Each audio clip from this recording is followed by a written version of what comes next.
សួស្តីអ្នកទាំងអស់គ្នាខ្ញុំរីកសូមស្វាគមន៍មកកាន់ Career Talk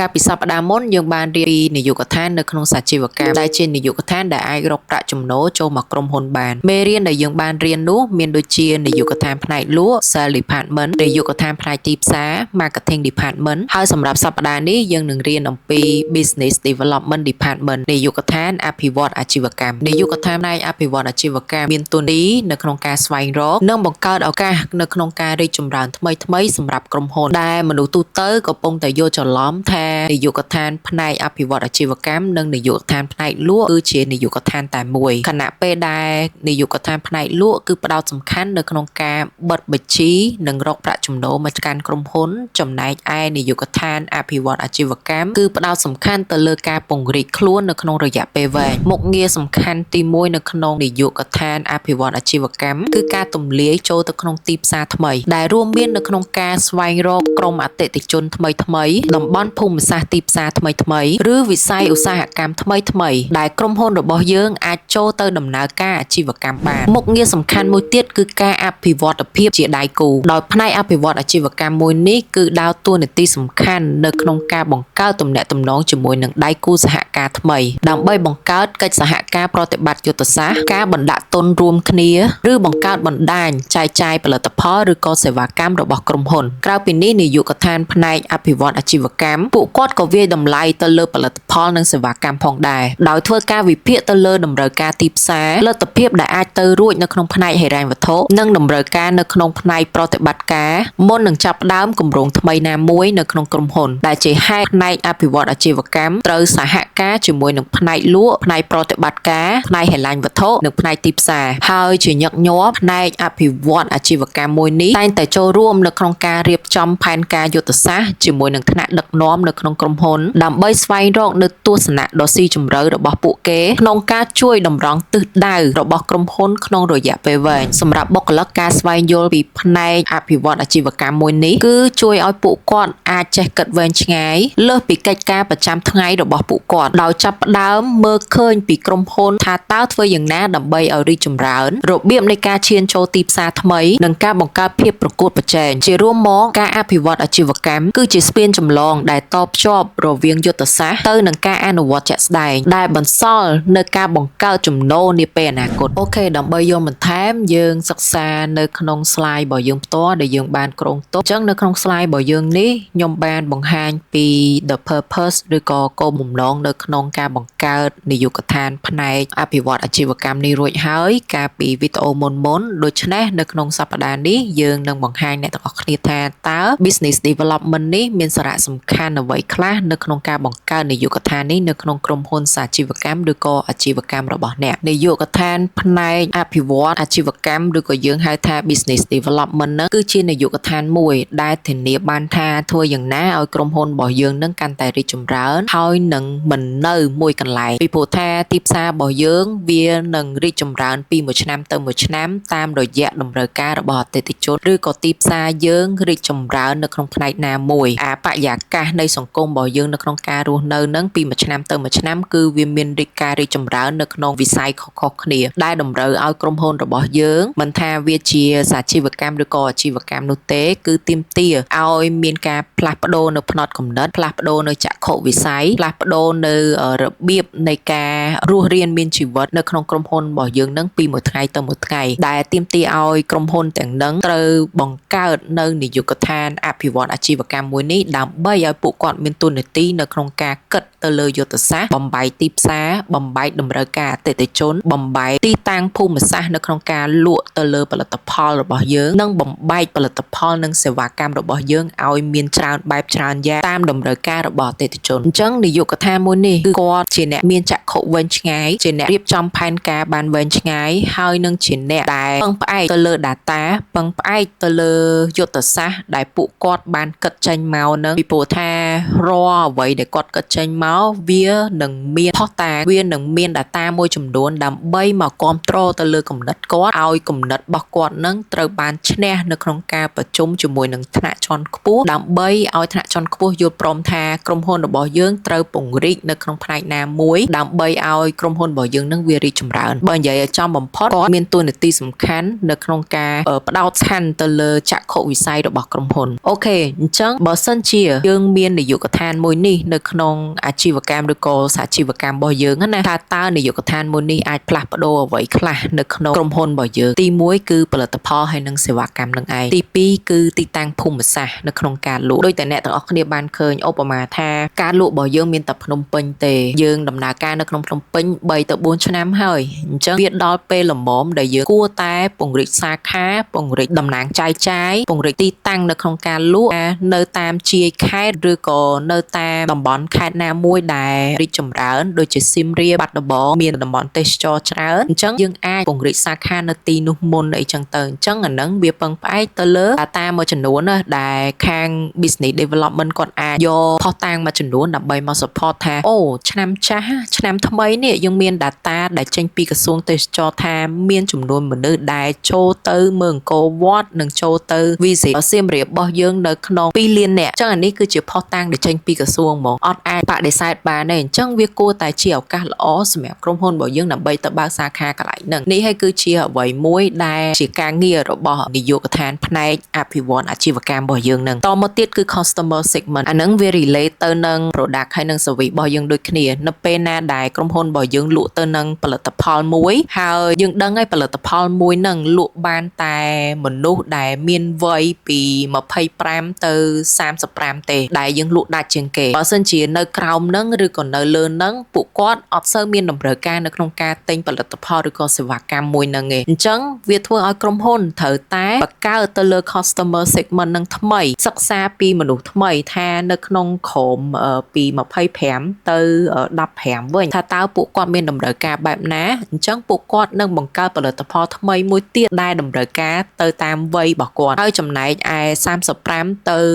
55ថាតើពួកគាត់មានតម្រូវការបែបណាផ្សេងទៀតយើងនឹងបង្កើតផលិតផលឬក៏សេវាកម្មតម្រូវតាមចិត្តគាត់ដូចគ្នាអញ្ចឹង product service ហើយនិង customer segment គឺវាតែងតែធ្វើមកតាម data តែមួយបន្ទាប់មកទៀតគឺ income stream អញ្ចឹងនៅក្នុងចំណុចនេះដូចខ្ញុំនិយាយអញ្ចឹងថាគាត់នឹងបង្កើតទៅលើប្រភពចំណូលថ្មីមួយទៀតដើម្បីឲ្យក្រុមហ៊ុនរបស់យើងមានច្រកនៅក្នុងការបានចំណូលច្រើនបានចំណូលពី 3-4 ផ្លូវអញ្ចឹងឧបមាថាឆ្នាំចាស់របស់យើងក្រុមហ៊ុនរបស់យើងទទួលបានប្រភពចំណូលតែ2ច្រកឯងឧបមាថាយើងជាសាលា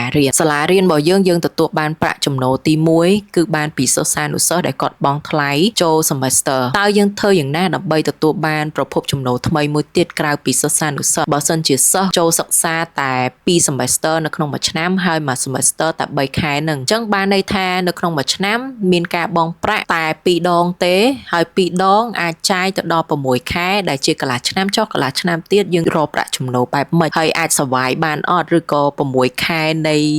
ចំនួនសិស្សបង់នឹងត្រូវយកលុយនឹងមក support ខ្លួនឯងនៅក្នុង6ខែបន្ទាប់ទៀតឬយ៉ាងណាអញ្ចឹងហ្នឹងឯងជាមូលហេតុដែរយើងឲ្យខាងផ្នែកអភិវឌ្ឍអាជីវកម្មគាត់គិតថាតើយើងគួរតែបង្កើតនៅប្រភពប្រាក់ចំណូលណាមួយទៀតដើម្បី support យើងនៅក្នុង6ខែថែមទៀតយើងអាចនឹងមានការផ្សព្វផ្សាយទៅលើទីផ្សារការធ្វើ podcast នៅក្នុងក្រុមហ៊ុនរបស់យើងដែលអាចរក sponsorship មួយចំនួននៅក្នុងកញ្ចប់ណាមួយមួយ episode អាចបាន2ទៅ3ពាន់យើងថតមួយផ្លែតយើងអាចទទួលបានលុយនឹងអាចមក support យើងក្រុមការងារយើងនៅក្នុងរយៈពេល6ខែបន្ទាប់នេះវាគ្រាន់តែជាឧទាហរណ៍មួយនៃប្រាក់ចំណូលនៅក្នុងការ sponsorship ជា program នៅក្នុងសាលារៀនរបស់យើងឯងចុះយើងអាចធ្វើអីបានទៀតអញ្ចឹងយើងនឹងអាចរកដៃគូសហការដូចជាពេទ្យថ្មិញ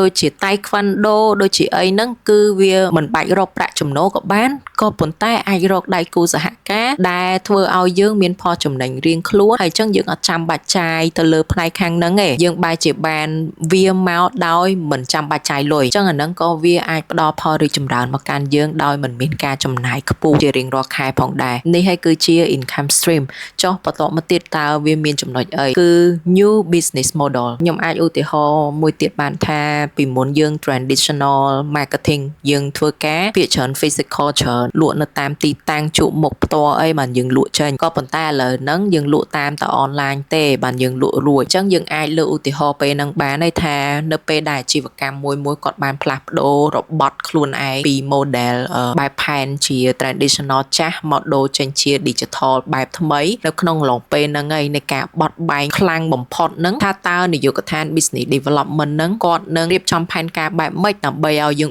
បត់ទៅតាមនឹងបានបើសិនជាបត់ថាតើផ្នែកប្រតិបត្តិការ operation គាត់ត្រូវធ្វើម៉េចផ្នែក HR គាត់ត្រូវរកមនុស្សបែបណាដែលស័ក្តិសមទៅនឹងការបត់របត់ថ្មីហ្នឹងហើយត្រូវជំរុះចោលអ្នកណាខ្លះហើយផ្នែកផ្សេងថាតើផ្នែកលក់ផ្នែកទីផ្សារថាតើយើងគួរតែសិក្សាទៅលើ customer របស់យើងដោយវិធីណាព្រោះផលិតផលរបស់យើងលក់ឲ្យតែមនុស្សចំនួនចាស់ហើយឥឡូវយើងចូលចំនួនថ្មីនេះតើយើងគួរតែសិក្សាពីមនុស្សចំនួនថ្មីហើយកែប្រែទៅលើកញ្ចប់ទៅលើ logo របស់យើងឲ្យវា catch attention ទៅលើ target audience ថ្មីហ្នឹងថាតើយើងត្រូវធ្វើម៉េចអញ្ចឹងពេលហ្នឹងឯងដែលផែនការទាំងហ្នឹងគឺចេញមកពី BD ហ្នឹងដើម្បីរៀបចំឲ្យនាយកដ្ឋានផ្សេងហ្នឹងដូរតាមរបត់ហ្នឹងតែមួយអូខេអញ្ចឹងយើងចូលមកទៀតគឺ expansion plan អញ្ចឹង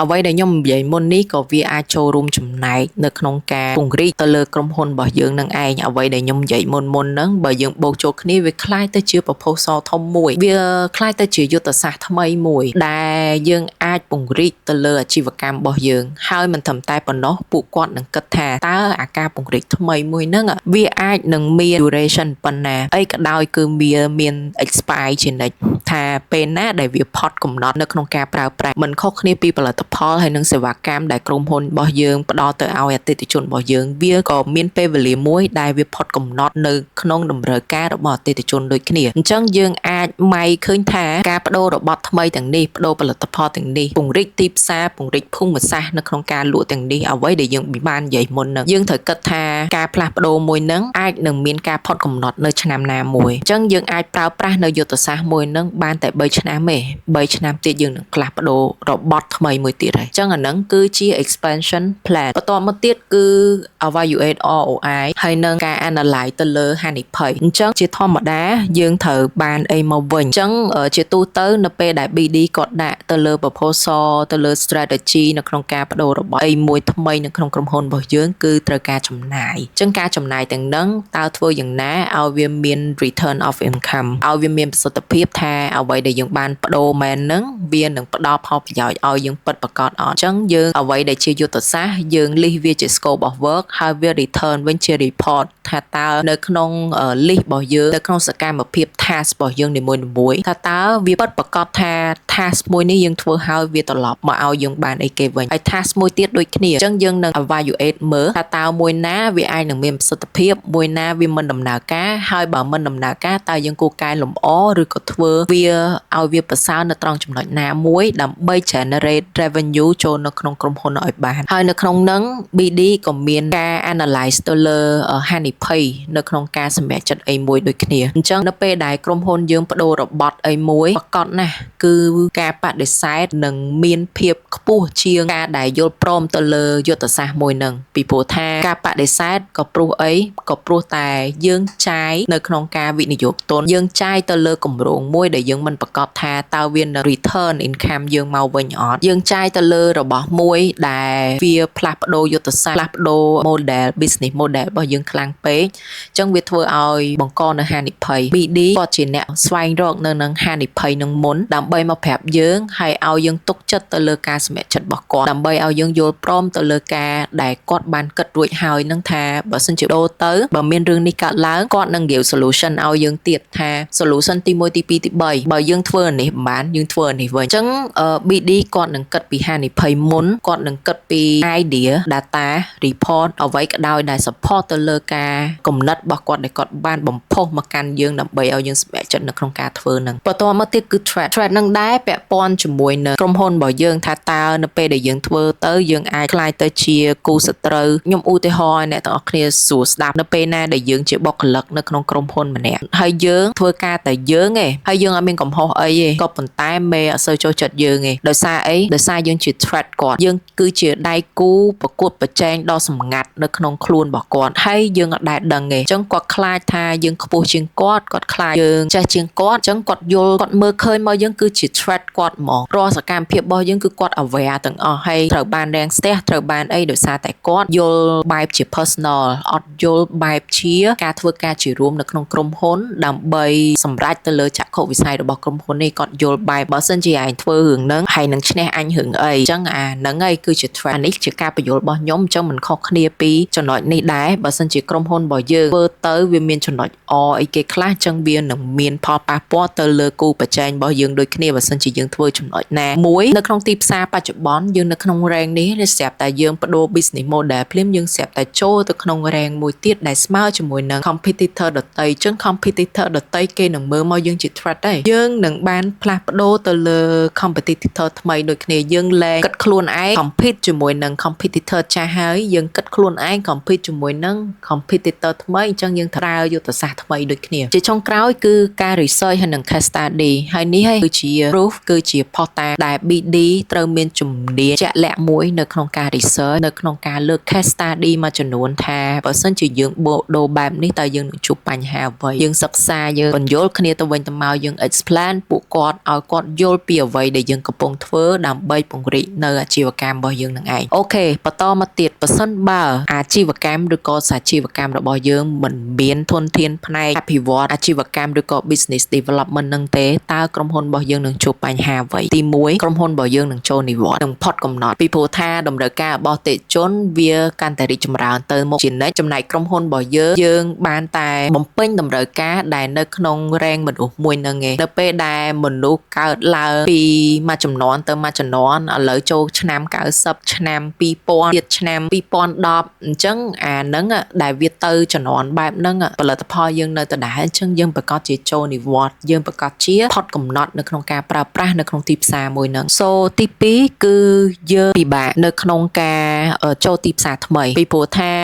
បើសិនជាយើងផ្ដល់តួនាទីនឹងឲ្យផ្នែកលក់ឬក៏ផ្នែកទីផ្សារដើម្បីគិតថាតើយើងគួរតែលក់ផលិតផលឬក៏សេវាកម្មរបស់យើងនៅក្នុងទីផ្សារថ្មីបែបម៉េចផ្នែកលក់និងផ្នែកទីផ្សារនឹងមានការព្រួយបារម្ភជាខ្លាំងហើយនឹងមានការភ័យខ្លាចនៅក្នុងការដាក់ចូលទៅក្នុងទីផ្សារថ្មីជាខ្លាំងពីព្រោះពួកគាត់អត់មាន case study អត់មាន research ណាមួយច្បាស់លាស់ដែលបង្ហាញថាការសម្រេចចិត្តរបស់ពួកគាត់គឺវាត្រឹមត្រូវទេអញ្ចឹងបើសិនជាធ្វើវាអាចនឹងខ្វះខាតទៅលើចំណុចមួយចំនួនហើយវាក៏អាចបង្កទៅលើហានិភ័យរបស់ក្រុមហ៊ុនដូចគ្នាតែជាហេតុឲ្យយើងមាន BD នេះដើម្បីគិតគូរទៅលើរឿងទាំងអស់ហ្នឹងហើយធ្វើឲ្យពួកយើងក្លាហានមានការជឿជាក់នៅក្នុងការផ្លាស់ប្ដូរឬក៏ពង្រីកអាជីវកម្មរបស់យើងឲ្យបានរីកលូតលាស់ធំឡើងដោយមិនមានភាពភ័យខ្លាចទី3គឺក្រុមហ៊ុនរបស់យើងនឹង get lost នឹងវង្វេងវង្វាន់ជាមួយនឹង mission and vision របស់ក្រុមហ៊ុនរបស់យើងដែលជាចក្ខុវិស័យហើយនឹងបេសកកម្មរបស់ក្រុមហ៊ុនរបស់យើងពេលយើងបង្កើតក្រុមហ៊ុនមួយគឺយើងតែងតែទៅសេនឹងមុនគេហើយយើងតែងតែសម្រេចថាក្រុមហ៊ុនរបស់យើងនាពេលអនាគតនឹងក្លាយទៅជាអីដែលឈានមកគេនៅក្នុងចំណុចណាមួយនៃផលិតផលឬក៏សេវាកម្មរបស់យើងហើយយើងនឹងផ្ដល់អីគេសន្យាអីគេហើយអតិថិជនរបស់យើងនឹងទទួលបានអីគេទាំងអស់ហ្នឹងគឺយើងបានសន្យានៅក្នុងក្រុមហ៊ុនរបស់យើងហើយអស់ហើយនៅពេលណាដែលក្រុមហ៊ុនរបស់យើងដំណើរការទៅមុខហើយយើងអត់ដែលក្រឡេកមើលថាតើ mission vision របស់យើងហ្នឹងវាជាអីឲ្យពិតប្រាកដហើយនៅពេលដែលក្រុមហ៊ុនរបស់យើងត្រូវបានបដូរបុគ្គលិកពីមួយចំនួនទៅមួយចំនួនដោយមិនមានការពន្យល់ឲ្យ understand ពី mission vision របស់ក្រុមហ៊ុននោះទេនោះវានឹងកាន់តែផ្លេចខ្លួនទៅអត់ដឹងថាអ្វីដែលខ្លួនធ្វើហ្នឹងគឺវាត្រឹមត្រូវអត់នៅក្នុងការលក់ផលិតផលនាពេលបច្ចុប្បន្នហ្នឹងហើយវាត្រូវតម្រូវការហើយវាទៅនៅអ្វីដែលយើងបានសន្យាជាមួយខ្លួនឯងតាំងពីថ្ងៃដំបូងអត់អញ្ចឹងអាហ្នឹងក៏ជាតួនាទីរបស់ BD ដែរដែលគាត់ focus ផ្ដោតខ្លាំងទៅលើចំណុចទាំងហ្នឹងហើយព្យាយាមទាញយើងឲ្យមកមើលអ្វីដែលយើងសន្យាទាញយើងឲ្យមកមើលពីចក្ខុវិស័យរបស់យើងម្ដងទៀតដែលធ្វើឲ្យយើងដាស់អារម្មណ៍ខ្លួនឯងថាអូឯងដើរខុសការសម្រេចចិត្តឯងខុសរបៀបអញ្ចឹង BD មានតួនាទីសំខាន់នៅក្នុងចំណែកហ្នឹងដែរអូខេអញ្ចឹងយើងចូលមកលំហូរការងារឬក៏យើងហៅថា workflow នៅក្នុង BD department មួយនេះថាតើមុននឹងគាត់ចាប់ផ្ដើមនៅលើគម្រោងផែនការដែលមានការអភិវឌ្ឍរយៈពេលវែងរបស់ក្រុមហ៊ុនសាជីវកម្មឬក៏អាជីវកម្មរបស់យើងនឹងថាតើគាត់គួរតែចាប់ផ្ដើមពីចំណុចណាអញ្ចឹងចំណុចទី1របស់គាត់គឺជា opportunity identification អញ្ចឹងត្រង់ចំណុចនេះ BD គាត់នឹងគិតថាតើក្រុមហ៊ុនរបស់យើងនៅក្នុងទីផ្សារបច្ចុប្បន្នហើយនឹងទៅអនាគតនៅក្នុងទីផ្សារឬក៏វិស័យនៃក្រុមហ៊ុនរបស់យើងដែលយើងធ្វើការនាពេលបច្ចុប្បន្នហ្នឹងជាវិស័យអប់រំឬក៏វិស័យឧស្សាហកម្មឬក៏វិស័យកសិកម្មក្រុមហ៊ុនរបស់យើងកំពុងលក់ នៅក្នុងវិស័យធំហ្នឹងណាអញ្ចឹងពួកគាត់នឹងក៏លេចមើលនៅក្នុងរូបភាពដ៏ធំមួយថាវិស័យហ្នឹងនាពេលខាងមុខតើវានឹងរីកចម្រើនអត់ហើយការរីកចម្រើនហ្នឹងរីកចម្រើនបែបម៉េចក្រឡេកមើលទៅប្រទេសជិតខាងនៅក្នុងអាស៊ីក៏បានដែរពីព្រោះនៅក្នុងផ្នែកអាស៊ីគឺយើងមានរសជាតិនៃការរស់នៅដូចគ្នាអញ្ចឹងបើសិនជាគេដើរមុនយើងពី5ទៅ10ឆ្នាំនាពេលបច្ចុប្បន្នយើងគួរតែសិក្សាពីគេដូចគ្នាថានៅក្នុងផ្នែកវិស័យណាមួយនៃរបស់គេនឹងនាពេលបច្ចុប្បន្នរបស់ពួកគេដែលវាវិវត្តខ្លាំងជាងយើង10ទៅ20ឆ្នាំនៃយើងណាអញ្ចឹងយើងអាចឃើញថាវិស័យរបស់គេមួយនឹងវាមានផ្នែកណាមួយដែលរីកចម្រើនហើយផ្នែកណាមួយដែលអាចយកមក apply ទៅលើក្រុមហ៊ុនរបស់យើងបានថាតើយើងអាចធ្វើដូចគេបានអញ្ចឹងអត់ថាតើយើងអាចនឹងអភិវឌ្ឍខ្លួនឯងឲ្យខ្លាយទៅជាគេនាពេលបច្ចុប្បន្នអត់អញ្ចឹងចំណុចហ្នឹងដែល BD គាត់កំពុងតែសិក្សាស្រាវជ្រាវថាអូខេអាចនឹងមានចំណុចនេះហើយគាត់មាន proof របស់គាត់មាន case study ឬក៏ research data របស់គាត់ proof មកប្រាប់យើងណាថាគាត់មានអីអញ្ចឹងដោយសារតែការ research របស់គាត់មួយនេះដែលជាហេតុធ្វើឲ្យគេរីកចម្រើននៅក្នុងវិស័យហ្នឹងដោយគេធ្វើអីគេខ្លះលិះមកហើយការធ្វើទាំងហ្នឹងវាតម្រូវឲ្យផ្នែកទីផ្សារធ្វើអីលក់ធ្វើអីអញ្ចឹងគាត់ចាប់ដើមយល់ពីស្ថានភាពមួយហ្នឹងបើសិនជាយើងដូរតាម model មួយហ្នឹងវាទៅបែបណាចំណុចបន្ទាប់គាត់នឹងយកអ្វីដែលគាត់ learn ពីគេហ្នឹងយកមកសិក្សានៅក្នុងស្រុកខ្មែររបស់យើងវិញថាតើ market research របស់យើងបើសិនជាថ្ងៃខាងមុខយើងធ្វើទៅតាមអ្វីដែលយើងបាន list ទុកខាងលើថាតើ market research របស់យើងហ្នឹងវានឹងតម្រូវឲ្យការផ្លាស់ប្ដូររបស់យើងផ្លាស់ប្ដូរខ្លាំងប៉ុណ្ណាដូរល្មមប៉ុណ្ណាតូចប៉ុណ្ណាហើយបែងចែក scale នឹងឲ្យត្រឹមត្រូវថាបើតូចយើងវិនិយោគប៉ុណ្ណាហើយការបត់នៅក្នុងក្រុមហ៊ុនរបស់យើងនឹងអាចនឹងបត់ខ្លាំងឬក៏បត់តិចឬក៏ច្រើនអញ្ចឹងគាត់អាចនឹងសិក្សានៅក្នុងទីផ្សាររបស់យើងវិញជាមួយនឹងក្រុមហ៊ុនរបស់យើងដូចគ្នាថាតើក្រុមហ៊ុនរបស់យើងនឹងវិនិយោគច្រើនអត់នឹងធ្វើអីច្រើនអត់ដើម្បីនៅក្នុងការផ្លាស់ប្ដូរមួយនឹងគាត់នឹងជ្រើសរើសនៅក្នុង option ណាមួយបើសិនជាគាត់ជ្រើសរើសពីការ research របស់គាត់មាន3ចំណុចដែលយើងត្រូវអភិវឌ្ឍក្នុង model ខុសៗគ្នាអញ្ចឹងគាត់ជ្រើសរើសថាបើសិនជា model ទី1បើយើងដើរតាមកន្លងនេះគាត់នឹងចេញ case study មកថាអូខេគាត់នឹងធ្វើទីផ្សាររបស់គាត់ណានេះទ្រង់ទ្រាយនៃក្រុមហ៊ុនរបស់យើងបើសិនជាយើងដើរតាម model 1ហ្នឹងនេះរូបភាពដែលខ្ញុំកសាងឡើងក្រុមហ៊ុនយើងនឹងមានរូបរាងបែបនេះនឹងមានផលិតផលបែបនេះនឹងមានប្រភពចំណូលបែបនេះអញ្ចឹងគាត់មាន case study តាម model មួយមកអញ្ចឹងពេលហ្នឹងហើយដែលគាត់ចាប់ដើមបែងចែកថាចូលទៅក្នុងចំណុចបន្ទាប់ដែលវាជា business case preparation ដែលនៅក្នុង model មួយដែលគាត់បាន prepare ហ្នឹងគាត់នឹងប្រាប់ឲ្យថាបើសិនជាដូរតាមរបត់មួយហ្នឹងនាយកដ្ឋានរបស់យើងនៅនាថ្ងៃខាងមុខតើនាយកដ្ឋានណានឹងប្រើមនុស្សតិចនាយកដ្ឋានណានឹងប្រើមនុស្សច្រើនឬក៏យើងបង្កើតនាយកដ្ឋានណាបន្ថែមដើម្បី support ទៅលើអ្វីដែលយើងនឹងបដូររបត់មួយនឹងខ្លាំងអញ្ចឹងគាត់នឹងបែងចែកតាមនឹងហើយគាត់នឹងរកឃើញហើយបើសិនជាដូរតាមនឹងហើយគាត់នឹងរកឃើញហើយថាយើងនឹងជួបវិបត្តិអ្វីយើងនឹងជួបហានិភ័យអ្វីយើងអាចនឹងមានបញ្ហាអ្វីកើតឡើងហើយគាត់នឹងមាន solution ប្រាប់យើងទៀតថា option ទី1បើសិនជាជួបបញ្ហាហ្នឹង solution option ទី1យើងអាចធ្វើអញ្ចេះបានយើងដាច់ចិត្តរឿងនេះបន្តិចហើយយើងទទួលបានផលរឿងនេះយើងហ៊ានធ្វើរឿងនេះបន្តិចយើងចាយប្រព័ន្ធនេះច្រើនបន្តិចប៉ុន្តែមើល3ទៅ5ឆ្នាំខាងមុខក្រុមហ៊ុនយើងនឹងខ្លាយទៅជាអីនេះហើយគឺជា document មួយដែល business development ហ្នឹងគាត់ធ្វើឡើងបន្ទាប់មកនៅពេលដែលគាត់ ready អស់ហើយគាត់នឹងមានកិច្ចប្រជុំមួយដែលជួបជាមួយនឹងនាយកដ្ឋានថ្មីមួយទៀតដែលចូលទៅក្នុងដំណាក់កាលមួយទៀតដែលគេហៅថា internal alignment ដែលយើងទាមទារឲ្យនាយកដ្ឋានធំដែលស្ថិតនៅក្នុងនាយកដ្ឋានដែលពួកគាត់មានតួនាទីសំខាន់នៅក្នុងក្រុមហ៊ុនរបស់យើងដែលមិនអាចខ្វះបានណាអញ្ចឹងតួនាទីរបស់គាត់នឹងនាយកដ្ឋានរបស់គាត់នឹងមានដូចជាផ្នែកទីផ្សារផ្នែកលក់ផ្នែកហិរញ្ញវត្ថុហើយនិងផ្នែកប្រតិបត្តិការអញ្ចឹងយើងជួបជាមួយនឹង head ខាងផ្នែកនឹងទាំងអស់គ្នាដើម្បីពិភាក្សាពីគម្រោងដែល BD គាត់បាននិយាយនឹងអញ្ចឹងគាត់នឹងបញ្យល់ model ទី1មិនអីគាត់នឹងបញ្យល់តាមនឹងទាំងអស់ model ទី2មិន model ទី3មិនអូខេអញ្ចឹងនៅក្នុងកិច្ចប្រជុំមួយហ្នឹងគាត់ align គ្នាថាអាចនឹងជ្រើសរើសយក model ទី1ហើយនិងទី2 tip ចោលទី3ទៅយើងគិតថាมันអាចទៅរួចទេសមត្ថភាពរបស់ពួកយើងអញ្ចឹងយើងជ្រើសរើសយកទី1ទី2ចោលអញ្ចឹងទី1ទី2ហ្នឹងហើយពួកគាត់នឹង analyze ទាំងអស់គ្នាថាបើសិនជាធ្វើ model ទី1នឹងពិត មែនផ្នែក marketing គាត់នឹងគិតនៅក្នុងរបស់គាត់ដែរគាត់នឹងរេះឡើងថាអនាគតបើសិនជាធ្វើចឹងបានផ្នែកខ្ញុំប្រហែលជាបុគ្គលិកតិចទេព្រោះឧទាហរណ៍ថា AI វាកំពុងតែរីកចម្រើនបើសិនជាទៅថ្ងៃខាងមុខក្រុមការងារខ្ញុំប្រហែលជាមានតែប៉ុណ្្នឹងអ្នកឯងអញ្ចឹងវាអាចនឹង work សម្រាប់ខ្ញុំអញ្ចឹងដល់ពេលផ្នែកលក់គេអាចនឹងនិយាយមកវិញទៅថាអូខេផ្នែកលក់របស់ខ្ញុំវា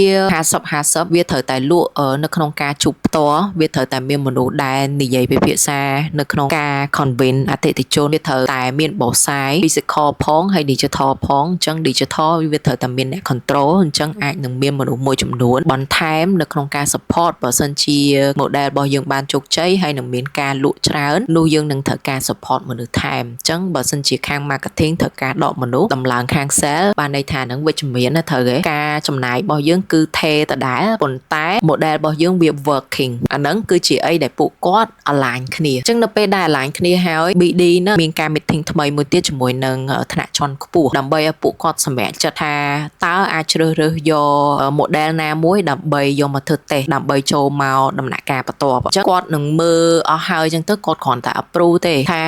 ទី1ឬក៏ទី2អញ្ចឹងបើគាត់ជ្រើសរើសទី1ដដែលអូខេអញ្ចឹងទី1ហ្នឹងយើងមាន budget ប៉ុណ្នេះដើម្បីយកទៅសិក្សា3000ទេយក3000ហ្នឹងទៅសិក្សាទៅលើ product ហ្នឹងសិនបង្កើតបានចំនួន50កំប៉ុងសិនបើសិនជាជោគជ័យចូលទីផ្សារយើងធ្វើវាហ្មងតែបើសិនជាអត់ទេយើងភ្លេចវាចោលទៅហើយគិតអីផ្សេងទៅអញ្ចឹងយើងទទួលបាន budget ហ្នឹងមកអញ្ចឹងខាងផ្នែក BD គាត់ចូលដំណាក់កាលបន្ទាប់ដែលគេហៅថា pilot prototype ឬក៏ testing phase អញ្ចឹងនៅក្នុងវគ្គហ្នឹងជាទូទៅគឺគេដំឡើង 3D ទៅលើផលិតផលរបស់យើង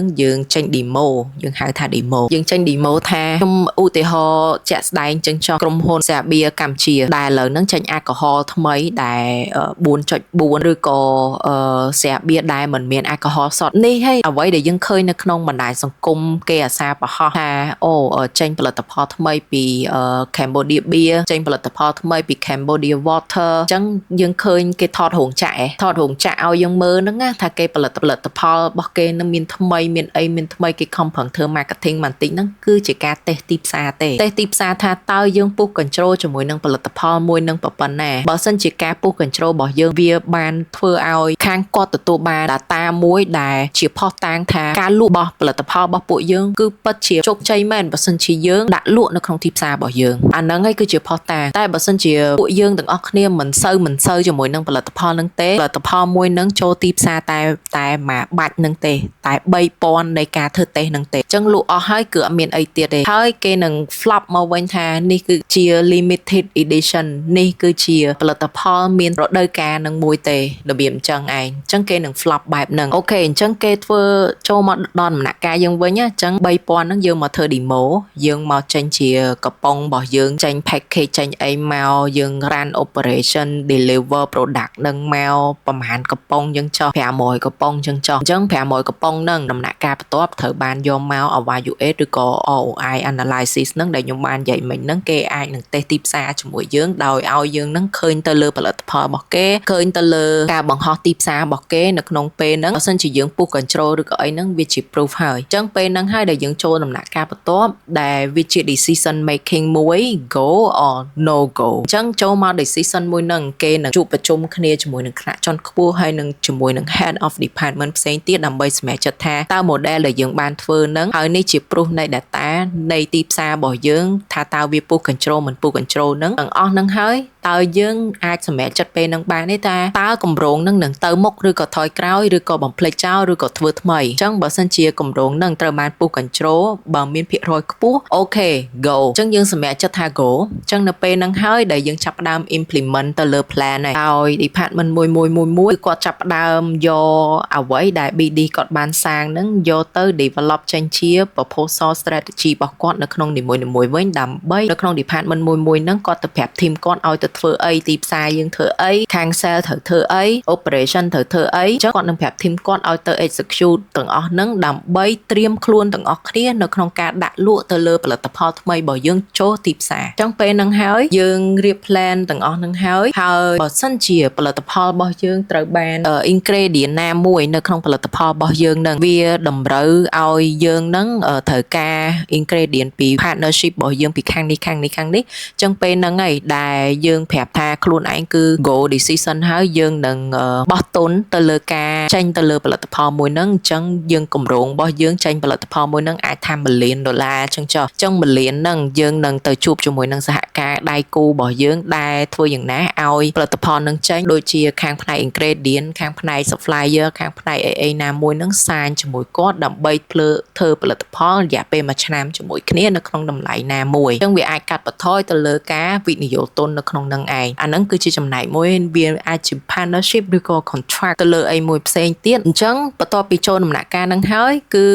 យើងចាប់ដើមចូល execute monitor ហើយ report ទៅ executive វិញអញ្ចឹងនៅពេលហ្នឹងយើងចាប់ដើមផលិតយើងចាប់ដើមចេញ TVC អ្នកលក់ចាប់ដើមដាក់លក់នៅតាមតំបន់ចែកចាយឬក៏ supermarket អីមួយចំនួនចាប់ដើម display ហើយចាប់ដើមចេញដំណើរគ្នាក្នុងពេលតែមួយនៅក្នុងការធ្វើយ៉ាងណាឲ្យផលិតផលមួយហ្នឹងត្រូវបាន hit ត្រូវបាន boom នៅក្នុងទីផ្សារមួយហ្នឹងហើយនៅពេលហ្នឹងហើយដែលយើងចាប់ដើម monitor ថាតើលក់បានសងមកអីដែលជាការវិនិយោគទុននឹងអត់យើងចាយ$1 លាននេះអញ្ចឹងនៅក្នុងរយៈពេល1ឆ្នាំហ្នឹងតើវា return មកវិញលើសពី$1 លានឬក៏ក្រោម$1 លានឬក៏គួចដើមអញ្ចឹងនៅពេលហ្នឹងហើយដែលយើងទទួលបានលទ្ធផលហើយត្រូវ report ទៅមេរបស់យើងវិញថាតើយើងគួរតែឲ្យផលិតផលហ្នឹងនៅតែដំណើរការទៀតឬក៏បំភ្លេចចោលឬក៏ធ្វើអីថ្មីនៅក្នុងឆ្នាំក្រោយអូខេអញ្ចឹងយើងចូលមកដំណាក់កាលបន្ទាប់នៅ slide របស់យើងគឺ career ladder overview ដែលយើងនឹងនិយាយថាតើនៅក្នុង department មួយនេះមានមុខងារអ្វីខ្លះនៅក្នុង level នីមួយៗអញ្ចឹងនៅក្នុងការចាប់ផ្ដើមនៃ entry level របស់យើងគឺមាន position 2ទី1គឺ BD assistant ហើយនិង BD executive អញ្ចឹងខ្ញុំនឹងបង្ហាញអ្នកទាំងអស់គ្នាពី BD assistant ថាតើគាត់នឹងធ្វើអីគេខ្លះនៅក្នុងមុខងាររបស់គាត់ BD assistant ជាទូទៅគឺគាត់ជាអ្នក support ទៅលើការ research support ទៅលើ document ហើយនិង data preparation មួយចំនួននៅក្នុងការ coordinate ទៅលើ project ដែល BD គាត់កំពុងតែរៀបផែនការហ្នឹងអញ្ចឹងការរៀបផែនការហ្នឹងគឺត្រូវការ research ត្រូវការ data អីច្រើនណាស់គាត់ត្រូវជួយ support យកផុសតាងយក data ទាំងហ្នឹងដើម្បីជួយមេរបស់គាត់នៅក្នុងការកសាងទៅលើរូបភាពជាក់ស្ដែងដើម្បីបញ្យល់ទៅកាន់ក្រុមការងាររបស់គាត់ហើយមុខងារបន្ទាប់មកទៀតនោះគឺ BD executive អញ្ចឹង BD executive នេះយើងអាចហៅមួយទៀតថាគាត់អាចជា business officer ក៏បានដែរអញ្ចឹងនៅក្នុងមុខងារមួយនេះគឺគាត់ handle ទៅលើ BD task អញ្ចឹង task របស់មេរបស់យើងភាគច្រើនប្រកបជាតាក់ទងជាមួយនឹង research តាក់ទងជាមួយនឹងការបង្កើតឱកាសយើងហៅថា opportunity analysis ដើម្បី analyze ទៅលើឱកាសរបស់យើងថាតើវាអាចនឹងមានភាគរយប៉ុណ្ណានៅក្នុង model នីមួយៗឬក៏ចាប់ផ្ដើមគិតពី partnership ឬក៏ sponsorship ពីព្រោះថា partnership ហើយ sponsorship វាជាចំណុចសំខាន់នៅពេលដែលក្រុមហ៊ុនរបស់យើងនឹងវាត្រូវចេញ model ណាមួយឬក៏ product ណាមួយនៅទីចុងបញ្ចប់បើសិនជាយើងគិតពី partnership sponsorship ឲ្យហើយក៏វាជាការល្អនៅក្នុងការប្រាប់មេរបស់យើងឋានៈជាន់ខ្ពស់ឬក៏ head of department ផ្សេងៗដើម្បីជឿជាក់ថាគម្រោងរបស់យើងគឺវារៀងធ្ងន់ដែរបើសិនជាយើងធ្វើទៅតើយើងនឹងមាន partnership ជាមួយនឹងអ្នកណាខ្លះហើយវានឹងផ្ដល់ផលប្រយោជន៍មកក្រុមហ៊ុនយើងនៅចំណុចណាខ្លះអាហ្នឹងក៏ជាផ្នែកមួយដែលខាង BD executive នឹងជួយទៅលើ task របស់មេរបស់គាត់នឹងនៅក្នុងផ្នែក communicate ទៅកាន់ partnership ហើយបូករួមជាមួយនឹង support នៅក្នុងការ execute បើសិនជាគម្រោងហ្នឹងត្រូវបានតទៅមុខហើយអញ្ចឹងគាត់ត្រូវ handle ទៅលើ execution ទៅលើ monitor ទៅលើ project មួយហ្នឹងគឺនេះគឺជាមុខងាររបស់ពួកគាត់ហើយតមកទៀតពី entry level ឡើងមក immediate level ដែលយើងមានពីរទៀតដែលទី1នោះយើងហៅថា BD analyst ហើយនឹងមួយទៀត BD specialist អញ្ចឹងនៅក្នុង BD analyst នេះគឺជាមនុស្សម្នាក់ដែលគាត់ deep research មែនតើគាត់គឺជាមនុស្សដែល focus ទៅលើ research សុទ្ធហ្មងមិនថាជា research case study ទូទៅ global local financial ឬក៏ case study ណាដែលមានហានិភ័យក្រុមហ៊ុនផ្សេងធ្លាប់ធ្វើផលិតផលនឹងពីមុនជួបហានិភ័យអីគឺគាត់ study ទាំងអស់ដើម្បី find solution ណាមួយ support ទៅលើយុទ្ធសាស្ត្រនៃការសម្រេចចិត្តនៅក្នុងការធ្វើផែនការថ្មីនៅក្នុង department របស់គាត់ហ្នឹងតមកទៀតគឺ BD specialist នេះគឺគាត់ manage ទៅលើឱកាសណាដែលវាមានតម្លៃខ្ពស់ដែលមើលទៅវាមានប្រយោជន៍ខ្ពស់ទៅក្នុងក្រុមហ៊ុនរបស់យើងអញ្ចឹង គាត់នឹងគិតជាអ្នកដែលវិនិច្ឆ័យចុងក្រោយថាមួយណាវា work ជាងគេអញ្ចឹងគាត់នឹងគិតពីរឿងចំណុចហ្នឹងហើយគាត់នឹងចាប់ផ្ដើមគិតទៅលើ partnership មួយចំនួនថាតើយើងគួរតែប្រើយុទ្ធសាស្ត្រអីគេនៅក្នុងការចងកងត្រាជាមួយនឹង partnership ingredient ឬក៏ supplier ផ្សេងៗហ្នឹងដើម្បីផ្ដល់ជាផលប្រយោជន៍ win-win solution ទាំងអស់គ្នាអញ្ចឹងគាត់ជាអ្នកគិតអាយុទ្ធសាស្ត្រទាំងអស់ហ្នឹងដើម្បីឲ្យគេមកភ្ជាប់ទំនាក់ទំនងភ្ជាប់កងត្រានិង partnership ជាមួយយើងគាត់ក៏ជាអ្នកដែល lead ទៅលើ project implement ដែរអញ្ចឹងនៅពេលដែលយើងសម្រេចចិត្តថាយើងនឹងបង្កើតទីផ្សារលក់ផលិតផលមួយនឹងហើយគាត់គឺជាអ្នកបំបែកទៅលើ implement ថាតើនាយកដ្ឋានផ្សេងៗហ្នឹងពួកគាត់នឹងត្រូវធ្វើអីគេខ្លះគាត់ចាប់ផ្ដើម implement ចែកជា task ទៅឲ្យអ្នកផ្សេងធ្វើអញ្ចឹងនេះគឺជាការងាររបស់គាត់បន្ទាប់ពី immediate level ហ្នឹងគឺយើងឡើងមក professional level ដែលមានពី position ទៀតដែលយើងហៅថា BD manager ហើយនឹង head of BD ឬក៏យើងហៅមួយទៀតថា strategy director BD manager នេះគឺគាត់ lead ទៅលើ BD team របស់គាត់អញ្ចឹងសមាជិកនៅក្នុងក្រុមរបស់គាត់មានប្រមាណអ្នកហ្នឹងគឺគាត់ជាអ្នក lead ជាអ្នក coach ជាអ្នកណែនាំជាអ្នកដឹកនាំដោះស្រាយបញ្ហានៅក្នុង team របស់គាត់នឹងឯងហើយគាត់ជាអ្នកគិតទៅលើ pipeline នៅក្នុង opportunity របស់គាត់ថានៅពេលដែលចេញ model ណាមួយកំណត់ណាមួយហើយតើឱកាសនៅក្នុងចំណុចនីមួយៗយើងទទួលឱកាសអីគេផលប្រយោជន៍អីគេហើយមួយទៀតគឺគាត់ negotiate ទៅលើតម្លៃថាតើយើងគួរតែវិនិយោគប្រមាណយើងត្រូវតែ deal ទៅលើរឿងអីគេខ្លះនៅពេលដែលយើងចាប់ផ្ដើម execute ទៅលើគម្រោងមួយនឹងហើយមួយទៀតគាត់នឹងគិតវែងឆ្ងាយថាតើគម្រោងមួយនឹងវានឹងមានការផុតកំណត់នៅក្នុងរយៈពេលណាមួយ3ឆ្នាំឬក៏5ឆ្នាំហើយយើងនឹងអាចយកចំណុចណាមួយទៅអភិវឌ្ឍបន្តនៅក្នុង3ឆ្នាំឬក៏5ឆ្នាំខាងមុខអូខេអញ្ចឹងខ្ញុំសូមបន្តទៅ head of BD នេះគឺយើងអាចហៅមួយទៀតបានដែរគឺ strategy director ដែលភាគច្រើនពួកគាត់ជាអ្នកបង្កើតយុទ្ធសាស្ត្រនឹងឯងអញ្ចឹងមុននឹងអ្វីវាបានកើតឡើងគឺចេញពីពួកគាត់ថាតើពួកគាត់បានសិក្សាពីអីគេខ្លះដែល lead ឲ្យពួកគាត់មកដល់ចំណុចហ្នឹងដែលយើងយកទាំងអស់ហ្នឹងមក implement នឹងឯងអញ្ចឹងគាត់នឹងគិតទៅលើ big picture ទៅលើក្រុមហ៊ុនគួរបង្កើតយុទ្ធសាស្ត្របែបម៉េចគួរ manage ទៅលើ partnership បែបម៉េចហើយគាត់គឺជាអ្នកដែលយកទាំងអស់ហ្នឹងដើម្បីពិភាក្សាជាមួយនឹង C level leadership ដែលយើងហៅថាថ្នាក់ជាន់ខ្ពស់ហ្នឹងដើម្បីជួបប្រជុំជាមួយគាត់នៅក្នុងការធ្វើយ៉ាងណាបង្កើតប្រភពចំណូលថ្មីមកកាន់ក្រុមហ៊ុនរបស់យើងអូខេអញ្ចឹងចូលមកដល់ professional level ឡើងមក managerial level គឺ CSO នឹងឯងដែលយើងហៅថា Chief Strategy Officer ដែលគាត់នឹងគ្រប់គ្រងទៅលើ team របស់គាត់ទាំងមូលហើយគាត់នៅក្នុង rank ថ្នាក់ជាន់ខ្ពស់ស្រាប់ប្រកាសហើយគាត់គឺជាអ្នកដាស់តឿនយើងទៅលើ company mission vision ហ្នឹងថាតើយើងកំពុងតែដើរនៅក្នុងកន្លងនឹងអត់តើយើងកំពុងតែដើរខុសឬយ៉ាងណាគាត់នឹងណែនាំគាត់នឹងប្រាប់គាត់នឹង guide អ្នកដែលនៅក្នុង team មួយហ្នឹងដើម្បីដំណើរការឲ្យត្រូវត្រង់ជួរត្រូវត្រង់ direction នៃក្រុមហ៊ុនអញ្ចឹងនេះហើយគឺជា career ladder overview របស់ business development អូខេនេះគឺជាការយល់ដឹងបន្តិចបន្តួចដែលខ្ញុំអាចប្រាប់អ្នកទាំងអស់គ្នាបាននៅក្នុង career ladder អ្នកទាំងអស់គ្នាអាចចង់យល់បន្ថែមថាតើ position មួយហ្នឹងតើគាត់ធ្វើអីគេខ្លះនៅក្នុងមុខងាររបស់គាត់ក៏ដូចជា purpose ឬក៏ skill របស់គាត់ tool របស់គាត់ KPI របស់គាត់បូករួមជាមួយនឹង daily task weekly task ហើយនឹង yearly task ថាតើគាត់គួរតែត្រៀមទុកខ្លួនឯងនៅក្នុង position ខ្លួនឯងតើធ្វើយ៉ាងម៉េចដើម្បីឲ្យពួកគាត់នឹងអាច promote ខ្លួនឯងឡើងពីថ្នាក់ទាបរហូតដល់ថ្នាក់ខ្ពស់បាននោះអ្នកទាំងអស់គ្នាគ្រាន់តែជាវទៅលើ slide មួយនេះនោះអ្នកទាំងអស់គ្នានឹងទទួលបាន full package នៅក្នុងការឃើញថា position នីមួយៗនឹងមានមុខងារអីគេខ្លះពិតប្រាកដហើយនៅក្នុង slide មួយនេះដែរយើងមានទៅដល់446 slide ហើយវាមានតម្លៃត្រឹមតែ$14.99ប៉ុណ្ណោះហើយអ្នកទាំងអស់គ្នាអាច subscribe ទៅលើ YouTube channel របស់ Career Talk ដើម្បីទទួលបានវគ្គបណ្ដុះបណ្ដាលជាវីដេអូដែលយើងនឹងបកស្រាយបន្ថែមដោយដែលខ្ញុំកំពុងតែនិយាយនេះដោយឥតគិតថ្លៃអូខេវីដេអូមួយនេះក៏បានមកដល់ទីបញ្ចប់ផងដែរសម្រាប់វីដេអូបន្ទាប់អ្នកទាំងអស់គ្នានឹងសិក្សាអំពី Customer Experience Department ដែលយើងហៅថានាយកដ្ឋានបទពិសោធន៍អតិថិជនខ្ញុំ Rick ជា host នៅក្នុងកម្មវិធី Career Talk សូមជម្រាបលា